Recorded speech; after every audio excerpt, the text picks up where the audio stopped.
India में हमें बचपन से एक डरावनी कहानी सुनाई जाती है जिसे हम लोग क्या कहेंगे कहते हैं। हमें लगता है कि अगर हम गरीब पैदा हुए, अगर हमारे रंग में कमी है या अगर हमारे साथ बचपन में कुछ बुरा हुआ तो हमारी पूरी जिंदगी डैमेज्ड गुड्स बनकर रह जाएगी। हम शर्म में जीते हैं। हम सोचते हैं कि हमारी औकात बस इतनी ही है। लेकिन इमेजिन कीजिए एक लड़की को जो 1954 में मिसिसिपी के सबसे गरीब इलाके में पैदा हुई। वो इतनी गरीब थी कि उसके पास कपड़े खरीदने के पैसे नहीं थे, तो उसकी नानी ने उसके लिए पोटैटो सैक्स यानी आलू की बोरियां काटकर ड्रेस बनाई थी। स्कूल के बच्चे उसे सैक गर्ल बुलाकर चढ़ाते थे। उसकी खिलौनों की दुकान नहीं थी, उसके दोस्त कॉकरोचेस थे जिन्हें वो नाम देती थी। लेकिन ये सिर्फ गरीबी की कहानी नहीं है। ये उस लड़की की कहानी है जिसके साथ 9 साल की उम्र में रेप हुआ, जो 14 साल की उम्र में प्रेग्नेंट हो गई, जिसका बच्चा पैदा होते ही मर गया और जिसे दुनिया ने बैड कैरेक्टर बोलकर डिस्कार्ड कर दिया था। अगर ये लड़की इंडिया में होती या दुनिया के किसी भी कोने में होती तो लोग कहते कि इसकी जिंदगी खत्म हो चुकी है, इसका कोई फ्यूचर नहीं है। लेकिन वही लड़की उस पोटैटो सैक से निकलकर दुनिया की पहली अफ्रीकन अमेरिकन महिला बिलियनर बनी। उसने अमेरिका के प्रेसिडेंट बनाए। उसने किताबें बेची नहीं बल्कि किताबें पढ़ना सिखाया। और उसने एक ऐसा एम्पायर खड़ा किया जो सिर्फ पैसा नहीं बल्कि इंस्पिरेशन बेचता था। हम बात कर रहे हैं ओपरा विनफ्री की। लेकिन ये कहानी उस ओपरा की नहीं है जो आप टीवी पर देखते हैं, माइक पकड़े हुए सेलिब्रिटी से बात करते हुए। ये कहानी उस लिटिल ओपरा की है जिसने अपने आंसुओं को अपनी ताकत बनाया। ये कहानी है कि कैसे उसने अपनी ट्रॉमा को अपनी स्ट्रैटेजी में बदल दिया। आज हम डिकोड करेंगे कि कैसे एक टूटी हुई लड़की ने दुनिया को जोड़ना सिखाया। ओपरा का जन्म, जिसे वो द अराइवल कहती हैं, किसी खुशी का मौका नहीं था। उनकी माँ वर्निता ली एक टीनेजर थीं और मेड का काम करती थीं। उनके पिता वर्नन विनफ्री आर्मी में थे। ओपरा की शुरुआत ही अकेलेपन से हुई। उनकी माँ ने उन्हें उनकी नानी हैटी मे के पास छोड़ दिया। हैटी मे एक सख्त औरत थी। वो मानती थी कि बच्चे को सुधारने का एक ही तरीका है, मार। ओपरा को पानी लाने के लिए कुएं पर जाना पड़ता था। घर में ना टीवी था ना प्लम्बिंग। लेकिन इस गरीबी के बीच ओपरा को एक ऐसा तोहफा मिला जिसने उनकी किस्मत पलट दी। उन्हें पढ़ना आ गया। जब वो सिर्फ 3 साल की थीं, वो चर्च में खड़े होकर बाइबल के वर्सेस पढ़ती थीं। लोग हैरान रह जाते थे। वो उसे द गिफ्टेड चाइल्ड कहने लगे। ये पहली बार था जब ओपरा ने महसूस किया कि अटेंशन पाने का रास्ता एक्सीलेंस है। अगर आप भीड़ से अलग दिखना चाहते हैं तो आपको वो करना होगा जो कोई और नहीं कर रहा। लेकिन 6 साल की उम्र में उनकी दुनिया फिर हिल गई। उन्हें उनकी माँ के पास मिल्वॉकी भेज दिया गया। यहाँ गरीबी अलग तरह की थी। ये शहर की गरीबी थी, जहाँ भीड़ थी पर अपनापन नहीं। जब ओपरा 9 साल की हुई तो उनके साथ वो हुआ जिसने उनकी आत्मा को छलनी कर दिया। उनके एक 19 साल के कजिन ने उनका सेक्सुअल अब्यूज किया, फिर एक फैमिली फ्रेंड ने, फिर एक अंकल ने। ओपरा चुप रहीं। क्यों? क्योंकि अब्यूज करने वाले ने कहा था कि अगर तुमने किसी को बताया तो लोग तुम्हें गंदा समझेंगे। ये वही डर है जो आज भी लाखों लड़कियों और लड़कों को चुप रखता है, शेम। ओपरा को लगा कि ये उनकी गलती है। वो अंदर से टूट चुकी थीं, लेकिन बाहर से वो इस नॉर्मल बच्ची दिखने की कोशिश कर रही थीं। इस ट्रॉमा ने उन्हें एक डिफेंस मैकेनिज्म दिया, एक्टिंग। वो लोगों को खुश करने के लिए एक्ट करने लगी ताकि कोई उनके अंदर का दर्द न देख सके। ये एक्टिंग स्किल जो उन्होंने अपने दर्द को छुपाने के लिए सीखी थी, आगे चलकर उनका करियर बनने वाली थी। 14 साल की उम्र तक आते आते ओपरा आउट ऑफ कंट्रोल हो गई थी। वो घर से भागने लगी, चोरी करने लगी। ये एक क्राई फॉर हेल्प था, लेकिन लोगों ने इसे बदतमीजी समझा। उनकी माँ वर्निता से वो संभाली नहीं जा रही थी। वर्निता ने हार मान ली और ओपरा को जुवेनाइल डिटेंशन सेंटर भेजने का सोचा, लेकिन वहां जगह नहीं थी। मजबूरी में वर्निता ने ओपरा को उनके पिता वर्नन विनफ्री के पास नैशविल भेज दिया। ये मोमेंट ओपरा की जिंदगी का यू टर्न था। वर्नन विनफ्री एक अलग मिट्टी के बने थे। वो सख्त थे, लेकिन उनके रूल्स तोड़ने के लिए नहीं, बनाने के लिए थे। उन्होंने ओपरा की पास्ट गलती, उनकी प्रेगनेंसी, उनके अब्यूज के बारे में बात करने से मना कर दिया। उन्होंने कहा, जो हुआ सो हुआ। अब तुम्हारी जिंदगी यहां से शुरू होती है। उन्होंने एक रूल बनाया कि हर हफ्ते ओपरा को लाइब्रेरी से एक किताब लानी होगी, उसे पढ़ना होगा और उस पर एक बुक रिपोर्ट लिख कर देनी होगी। बिना रिपोर्ट के टीवी देखना मना था, बाहर जाना मना था। इंडियन यूथ के लिए यहाँ पर एक बहुत बड़ा लेसन है। हम अक्सर अपने पेरेंट्स की सख्ती को दुश्मनी समझते हैं, लेकिन वर्नन विनफ्री की सख्ती ने ओपरा को डिसिप्लिन सिखाया। उन्होंने ओपरा को समझाया कि एजुकेशन ही वो रास्ता है जो तुम्हें इस नर्क से निकाल सकता है। ओपरा जो पहले एक रेबल थीं, अब एक स्कॉलर बन गई। वो स्कूल में डिबेट टीम में गईं, ड्रामा क्लब में गईं। उन्होंने मिस फायर प्रिवेंशन कॉन्टेस्ट जीता। वहां एक सवाल पूछा गया, तुम अपने पैसे से क्या करोगी? उस जमाने में लड़कियां कहती थीं कि वो चैरिटी करेंगी या माँ बाप की सेवा करेंगी। ओपरा ने सच बोला। उन्होंने कहा, मैं पैसे खर्च करूंगी, मुझे पैसे चाहिए। ये ऑनेस्टी, ये अनफिल्टर्ड सच लोगों को पसंद आया। उन्हें एक लोकल रेडियो स्टेशन V0L पर न्यूज़ पढ़ने का काम मिला। सिर्फ 17 साल की उम्र में स्कूल खत्म होने के बाद वो रेडियो पर खबर पढ़ रही थीं और उन्हें $100 हफ्ता मिल रहा था। ये उनके लिए बहुत बड़ी रकम थी। उन्हें पहली बार महसूस हुआ कि उनकी आवाज़ की कीमत है। लेकिन असली स्ट्रगल अब शुरू होना था। कॉलेज खत्म करते ही 1976 में ओपरा मिल्वॉकी मूव कर गईं। उन्हें WZZ टीवी पर न्यूज़ एंकर की जॉब मिली। ये उनका बड़ा ब्रेक था। वो अपने पिता के घर से निकलकर एक नए शहर में आई थीं, लेकिन यहाँ उनका सामना एक नई तरह की रिजेक्शन से हुआ। न्यूज़ इंडस्ट्री ऑब्जेक्टिविटी मांगती है। एंकर को पत्थर जैसा होना चाहिए। खबर पढ़ो, इमोशन मत दिखाओ। लेकिन ओपरा पत्थर नहीं थी, वो पानी थी। जब वो किसी ट्रेजेडी की खबर पढ़ती तो उनकी आंखों में आंसू आ जाते। जब वो किसी दुखी इंसान का इंटरव्यू लेती तो वो उसके साथ रोने लगती। उनके बॉसेस उनसे नफरत करते थे। उन्होंने कहा, तुम न्यूज़ के लिए फिट नहीं हो, तुम प्रोफेशनल नहीं हो, तुम्हारा बाल, तुम्हारा रंग, तुम्हारी आंखें, तुम्हारा इमोशन, सब कुछ गलत है। उन्हें न्यूज़ एंकर की पोस्ट से हटा दिया गया, डिमोट कर दिया गया। उन्हें एक morning talk show people are talking में डाल दिया गया, जो एक डेड स्लॉट माना जाता था। मैनेजमेंट को लगा कि यहाँ ओपरा का करियर खत्म हो जाएगा और वो खुद छोड़ देंगी। उन्हें हेयर मेकओवर के लिए भेजा गया, जहां एक फ्रेंच सलून ने उनके बाल जला दिए और उनके सर पर गंजे पैचेस पड़ गए। ओपरा ऑन एयर विग्स पहनकर आती थी, अंदर से शर्मिंदा और डरी हुई। उन्हें लगा कि वो फेल हो गई है।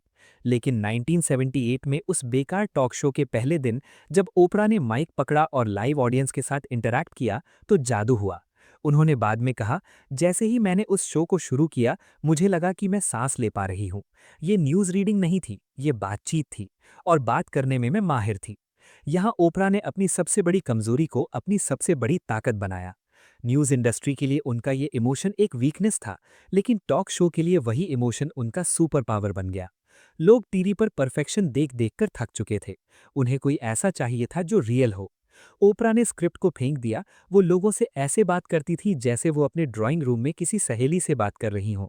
वो उनका दर्द महसूस करती थीं क्योंकि उन्होंने खुद दर्द सहा था। बाल्टिमोर का वो शो, जो फिल डोनाह्यू उस वक्त के सबसे बड़े होस्ट थे के खिलाफ था, लोकल रेटिंग्स में नंबर 1 बन गया।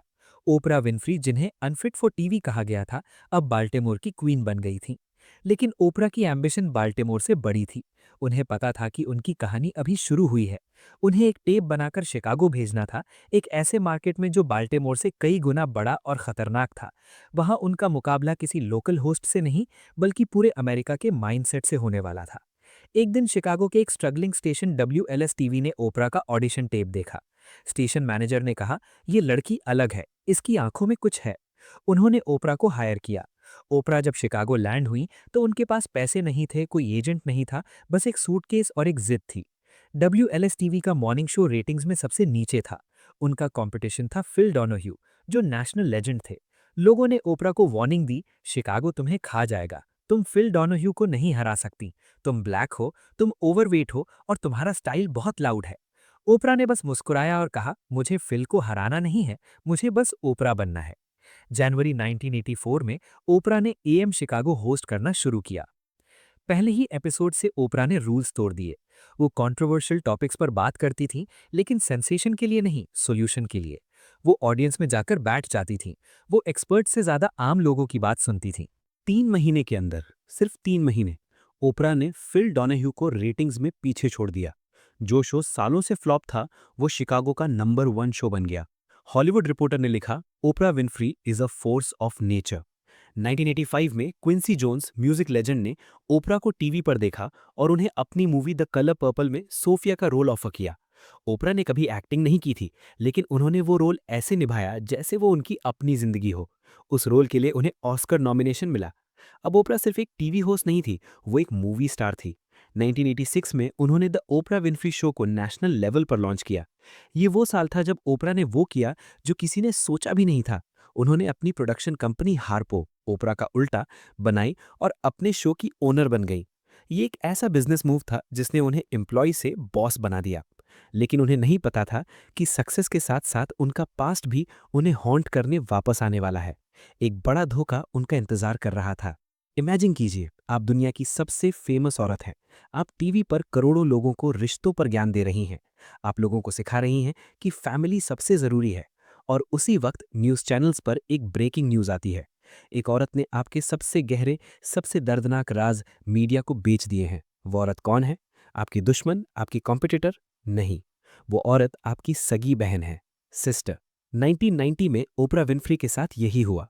उनकी बहन पेट्रिशिया ने नेशनल इंक्वायरर, एक टैबलॉइड, को ओपरा की टीनेज प्रेगनेंसी और उनके मरे हुए बच्चे की कहानी बेच दी, सिर्फ $19,000 यानी आज के हिसाब से 15 लाख रुपए के लिए। ओपरा टूट गई। उन्हें लगा उनकी लाइफ खत्म हो गई। उन्होंने सोचा, अब लोग मुझे गंदा समझेंगे, अब कोई मुझे रिस्पेक्ट नहीं करेगा। लेकिन ओपरा ने वो किया जो किसी सेलिब्रिटी ने कभी नहीं किया था। उन्होंने छुपाया नहीं, उन्होंने डिनाई नहीं किया। वो अपने शो पर आईं, उन्होंने कैमरा में देखा, उनकी आंखों में आंसू थे। उन्होंने कहा, हाँ ये सच है, मेरे साथ ये हुआ था, लेकिन मैं शर्मिंदा नहीं हूं, मैं सर्वाइवर हूं। उस दिन ओपरा ने टीवी का इतिहास बदल दिया। उन्होंने साबित किया कि वल्नरेबिलिटी इज पावर, कमजोरी दिखाना ताकत है। दुनिया ने उन्हें रिजेक्ट नहीं किया, दुनिया ने उन्हें गले लगा लिया। स्वागत है the reign of Queen Oprah, the revolution of day time TV, trash versus truth. 1980s और 90s में डे टाइम टीवी कचड़ा था। शोज जैसे जेरी स्प्रिंगर और रिकी लेक में लोग आते थे, लड़ते थे, बाल नोचते थे। टॉपिक होते थे, मेरा पति मेरी बहन के साथ भाग गया। लोग एक्सपेक्ट करते थे कि ओपरा भी यही करेंगी। शुरू में ओपरा ने भी यही किया, रेटिंग्स के लिए सेंसेशनल टॉपिक्स। लेकिन अंदर से उन्हें घुटन हो रही थी। उन्हें लगता था, मैं लोगों को एंटरटेन कर रही हूं या उनका तमाशा बना रही हूं। एक दिन उनके शो पर एक आदमी आया जिसने अपनी पत्नी को धोखा दिया था। ऑडियंस उस आदमी पर चिल्ला रही थी, उसे गाली दे रही थी। ओपरा ने देखा कि वो आदमी डर से कांप रहा था। ओपरा ने उसी वक्त डिसाइड किया, बस बहुत हो गया। उन्होंने अपने प्रोड्यूसर्स को बुलाया और कहा, आज से हम ट्रैश टीवी नहीं करेंगे, हम एम्पावरमेंट टीवी करेंगे। हम लोगों की लाइफ बेहतर बनाएंगे, उन्हें जलील नहीं करेंगे। प्रोड्यूसर्स डर गए। ओपरा, रेटिंग्स गिर जाएंगी, लोग लड़ाई देखना चाहते हैं, ज्ञान नहीं। ओपरा ने कहा, देन लेट देम फॉल, मैं अपनी आत्मा नहीं बेचूंगी। उन्होंने शो का फॉर्मेट बदल दिया।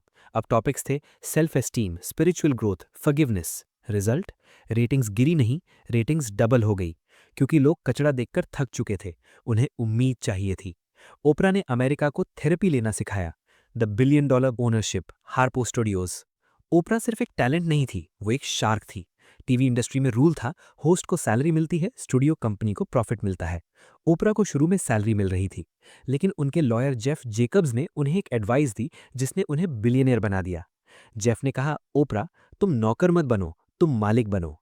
1986 में ओपरा ने अपनी प्रोडक्शन कंपनी बनाई, हार्पो प्रोडक्शंस, ओपरा का उल्टा। उन्होंने द ओपरा विन्फ्री शो के राइट्स खरीद लिए। इसका मतलब था, हर एड रेवेन्यू का हिस्सा ओपरा का, हर कंट्री में शो बिकने का पैसा ओपरा का, हर रिपीट टेलीकास्ट का पैसा ओपरा का। ये हॉलीवुड हिस्ट्री का सबसे बड़ा डील था। एक ब्लैक औरत जो 30 साल पहले पटेटो सैक्स पहनती थी, आज हॉलीवुड के सबसे बड़े स्टूडियो की मालकिन थी। उन्होंने अपने स्टूडियो में ब्यूटी शॉप और कैफेटेरिया बनाया। क्यों? क्योंकि जब वो न्यूज़ एंकर थीं, उन्हें मेकअप के लिए अलग भेजा जाता था और खाने के लिए बाहर जाना पड़ता था, रेसिज्म की वजह से। उन्होंने कहा, अब मेरी कंपनी में सब बराबर होंगे। 1993 में ओपरा अमेरिका की सबसे अमीर सेल्फ मेड औरत बन गई। नेटवर्थ $340 मिलियन उस वक्त। The began of fat, the public battle.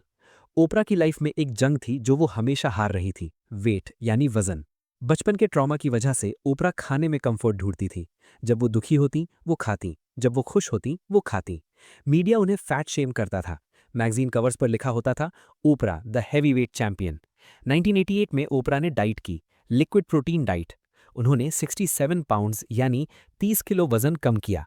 अपने शो पर वो एक वैगन खींच कर लाईं जिसमें 67 पाउंड्स का जानवर की चर्बी रखी थी।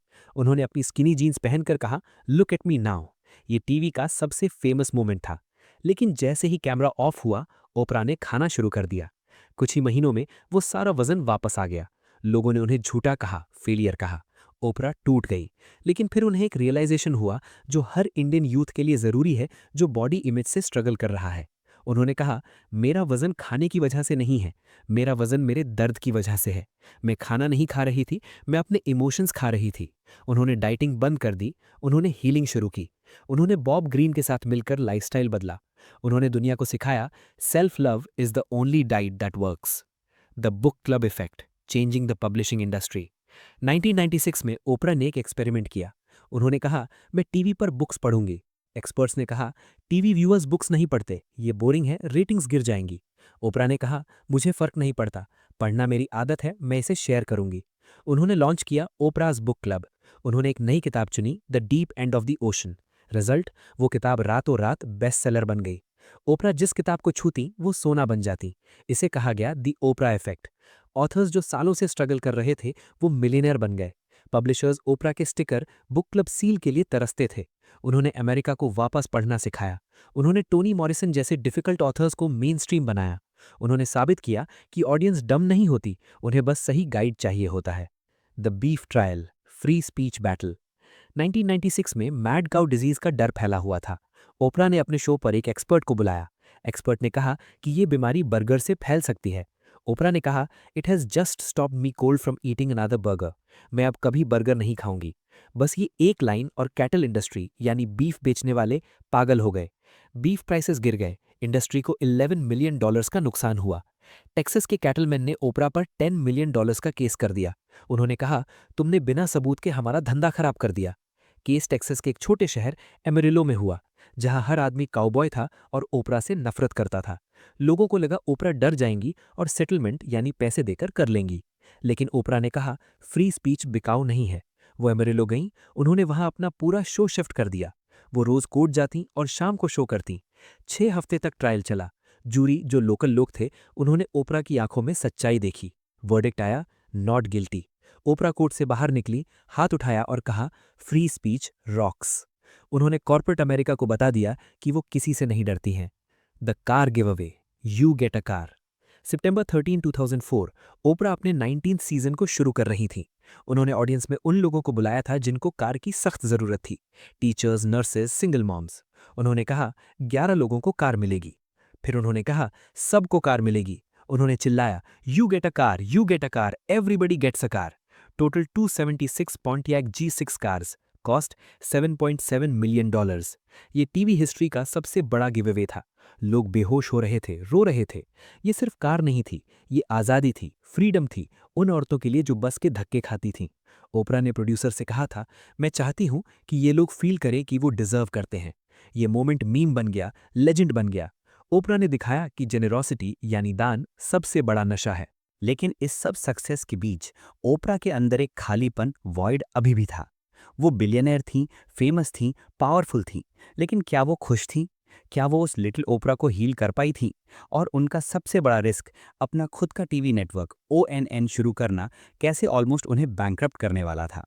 इमेजिन कीजिए, आप दुनिया की सबसे सक्सेसफुल औरत हैं। आपके पास एक ऐसा टीवी शो है जो पिछले 25 सालों से नंबर 1 है। हर रोज 40 मिलियन लोग आपको देखते हैं। आपको साल का $300 मिलियन मतलब 2500 करोड़ रुपए का प्रॉफिट हो रहा है। आप क्वीन ऑफ मीडिया हैं और अचानक आप कहती हैं, मैं ये सब बंद कर रही हूँ। लोग कहते हैं, ओपरा तुम पागल हो गई हो, ये शो तुम्हारी आइडेंटिटी है, ये सोने के अंडे देने वाली मुर्गी मतलब गोल्डन गूज है, इसे मत मारो। लेकिन 2011 में ओपरा ने वही किया। उन्होंने अपना लेजेंडरी शो बंद कर दिया। क्यों? क्योंकि वो एक नया सपना देख रही थीं, खुद का टीवी चैनल मतलब नेटवर्क शुरू करना, जिसका नाम था ONN मतलब ओपरा विनफ्री नेटवर्क। लेकिन ये सपना एक नाइटमेयर बन गया। लॉन्च के पहले ही साल में ONN ने $330 मिलियन का नुकसान किया। रेटिंग 0 थी। मीडिया ने हेडलाइंस लिखी, Oprah has lost her magic, the queen is dead. Oprah जो हमेशा जीतने की आदी थीं, वो डिप्रेशन में चली गईं। वो बाथरूम के फ्लोर पर लेटकर रोती थीं और सोचती थीं, क्या मैंने अपनी लेगेसी अपने हाथों से जला दी? ये कहानी है कैसे ओपरा ने अपनी लाइफ के सबसे बड़े फेलियर को अपने सबसे बड़े स्पिरिचुअल अवेकनिंग में बदला। The end of an era, leaving while on top. May 25, 2011, United centre, Chicago. ये दी ओपरा विनफ्री शो का आखिरी एपिसोड था। 25 साल, 4561 एपिसोड्स। ओपरा स्टेज पर खड़ी थी। उन्होंने ऑडियंस से कहा, I love you and thank you for being my wind. मैं तुमसे प्यार करती हूँ और मेरी हवा बनने के लिए शुक्रिया। ये रिटायरमेंट नहीं थी, ये एक ट्रांसफॉर्मेशन थी। ओपरा का मानना था, हमेशा तब छोड़ना चाहिए जब लोग पूछें क्यों जा रही हो, ना कि तब जब लोग पूछें कब जाओगी। इंडिया में हम अक्सर कंफर्ट जोन में अटक जाते हैं। एक अच्छी जॉब मिल गई तो पूरी जिंदगी वही निकाल दी। लेकिन ओपरा ने सिखाया कि comfort zone is a beautiful place but nothing grows there. उन्होंने दुनिया का सबसे बड़ा प्लेटफॉर्म छोड़ दिया ताकि वो कुछ बड़ा बना सकें। उनका विजन था एक ऐसा चैनल जो 24/7 लोगों को इंस्पायर करे। लेकिन रियलिटी कुछ और ही निकली। The disaster of ONN, when the magic faded. January 1, 2011 ONN network launch हुआ। ओपरा ने सोचा था कि लोग दौड़ते हुए आएंगे, लेकिन कोई नहीं आया। लोगों को ओपरा पसंद थी, लेकिन उन्हें 24 घंटे ओपरा नहीं चाहिए था। चैनल का कंटेंट बोरिंग था। रियलिटी शोज थे जो किसी को समझ नहीं आ रहे थे। डिस्कवरी कम्युनिकेशंस, जिन्होंने पैसा लगाया था, गुस्से में थे। उन्होंने ओपरा से कहा, हम पैसे जला रहे हैं, अगर ये चैनल नहीं चला तो हम इसे बंद कर देंगे। मीडिया ने ओपरा को टारगेट करना शुरू कर दिया। डोनाल्ड ट्रंप ने ट्वीट किया, ओपरा तुम्हारा नेटवर्क फेल हो रहा है। न्यूज आर्टिकल्स छपने लगे, इज ओपरा ओवर। सोचिए उस प्रेशर को। जिस औरत को दुनिया भगवान मानती थी, आज दुनिया उस पर हंस रही थी। ओपरा ने बाद में बताया कि वो उस वक्त मेंटल ब्रेकडाउन के करीब थी। उन्हें लगा कि उन्होंने गलत फैसला ले लिया। उन्हें लगा कि गॉड ने उनका साथ छोड़ दिया है। लेकिन इस अंधेरे में ओपरा ने वो किया जो वो हमेशा करती हैं। उन्होंने रिस्पॉन्सिबिलिटी ली। उन्होंने कहा, मैं CEO हूँ, मैं जिम्मेदार हूँ। उन्होंने गंदे शोज को कैंसिल किया। उन्होंने नए क्रिएटिव हेड्स हायर किए। और सबसे बड़ी बात, उन्होंने वही करना शुरू किया जो उनका कोर स्ट्रेंथ था, deep conversations. The lens Armstrong moment, मतलब टर्न अराउंड। जनवरी 2013 दुनिया भर में एक खबर थी। लैंस आर्मस्ट्रॉन्ग, जो 7 बार का टूर डी फ्रांस विनर और कैंसर सर्वाइवर था, उस पर ड्रग्स लेने का आरोप था। उसने हमेशा डिनाई किया था। दुनिया जानना चाहती थी कि सच क्या है। लैंस ने कहा, मैं इंटरव्यू दूंगा, लेकिन सिर्फ एक इंसान को, ओपरा विनफ्री को। ये इंटरव्यू ONN पर लाइव आने वाला था। पूरी दुनिया की नज़रें ओपरा पर थीं। ओपरा ने लैंस की आंखों में देखा और सीधा सवाल पूछा, did you ever take banned substances to enhance your cycling performance? Lance, yes. Oprah, in all 7 Tour de France wins? Lance, yes. ये यस सुनते ही इंटरनेट हिल गया। मिलियंस ऑफ लोग ONN देख रहे थे। उस एक रात ने नेटवर्क को बचा लिया। ओपरा ने दुनिया को याद दिला दिया कि इंटरव्यूअर तो बहुत हैं, लेकिन सच निकलवाना सिर्फ ओपरा को आता है। इसके बाद ONN ने कभी पीछे मुड़कर नहीं देखा। शोज जैसे सुपर सोल संडे और क्वीन शुगर ने नेटवर्क को प्रॉफिटेबल बना दिया। ओपरा ने साबित किया कि फेलियर फुल स्टॉप नहीं होता, वो बस एक कॉमा होता है। द स्कूल स्कैंडल, मतलब लीडरशिप एकेडमी। ओपरा का एक सपना था, अफ्रीका की गरीब लड़कियों को एजुकेशन देना। उन्होंने साउथ अफ्रीका में $40 मिलियन, मतलब 300 करोड़ रुपए खर्च करके एक वर्ल्ड क्लास स्कूल बनाया, ओपरा Winfrey leadership academy for girls.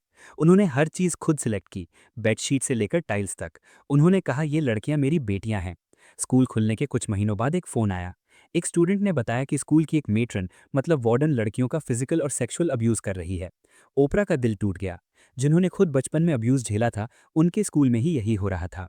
Media फिर से एक्टिव हो गया। ओपरा के स्कूल में स्कैंडल। ओपरा चुप नहीं बैठी। वो तुरंत प्लेन पकड़कर साउथ अफ्रीका गई। उन्होंने पेरेंट्स और स्टूडेंट्स की मीटिंग बुलाई। उन्होंने रोते हुए माफ़ी मांगी, आई हैव फेल्ड यू।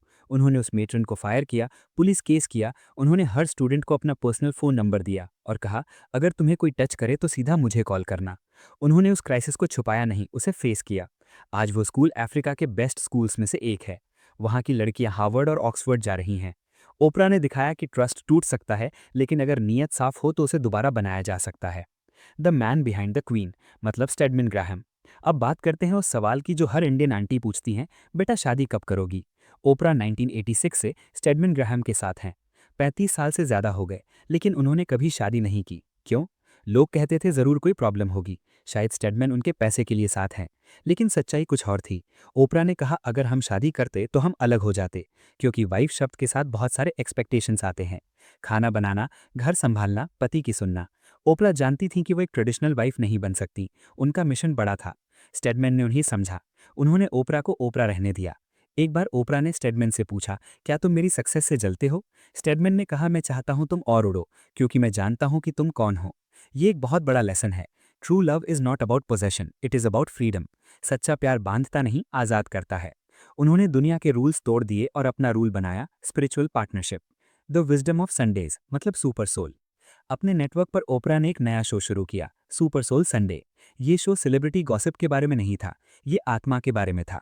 उन्होंने एखर टोले, दीपक चोपड़ा, थिक नाट हान जैसे स्पिरिचुअल लीडर्स को बुलाया। उन्होंने बात की, हम यहाँ क्यों हैं, ईगो क्या है, फॉरगिवनेस कैसे करें? लोगों ने कहा टीवी पर स्पिरिचुअलिटी नहीं बिकती, लेकिन ओपरा ने उसे भी हिट करा दिया।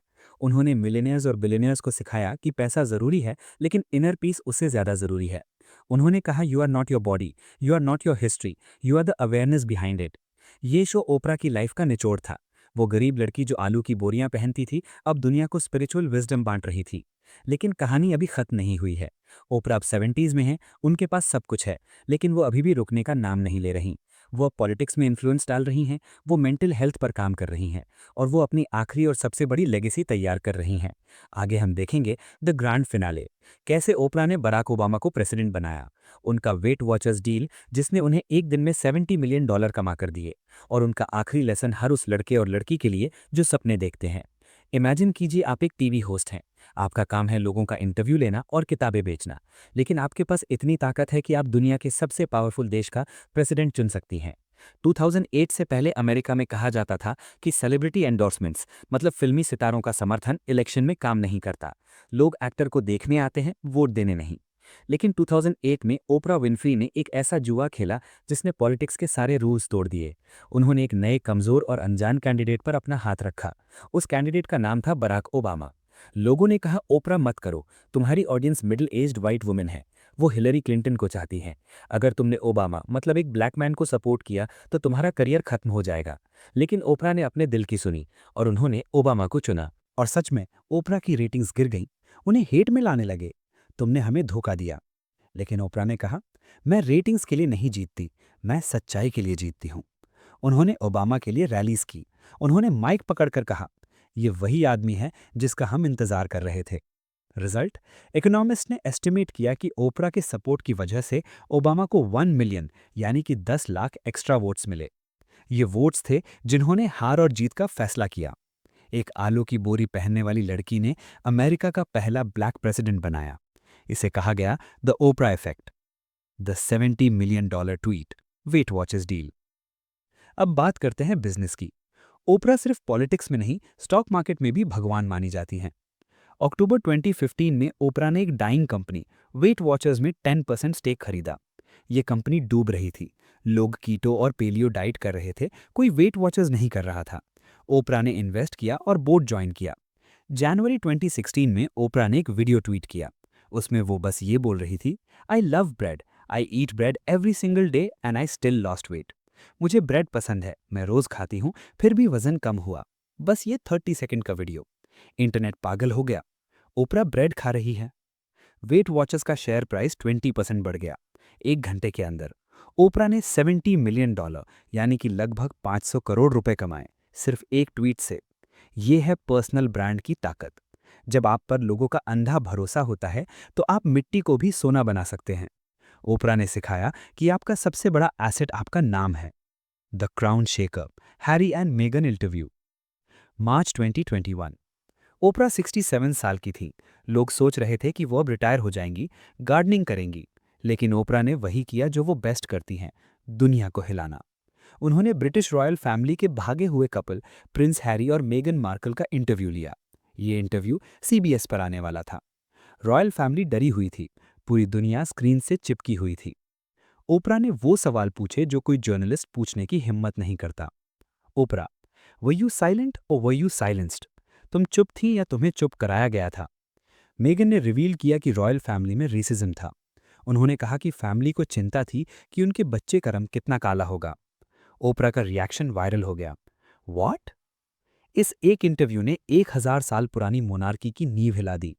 17 मिलियन लोगों ने इसे लाइव देखा। ओपरा ने साबित किया कि चाहे वो टीवी छोड़ दें, चाहे वो अपना नेटवर्क छोड़ दें, जब तक उनके पास माइक है वो दुनिया की सबसे पावरफुल जर्नलिस्ट हैं। उन्होंने दिखाया कि सच सुनने की भूख कभी खत्म नहीं होती। The golden globe speech, a new day. 2018 में ओपरा को सेसिल डी मिली अवार्ड, यानी कि लाइफ टाइम अचीवमेंट मिला। उस वक्त मी टू मूवमेंट चल रहा था।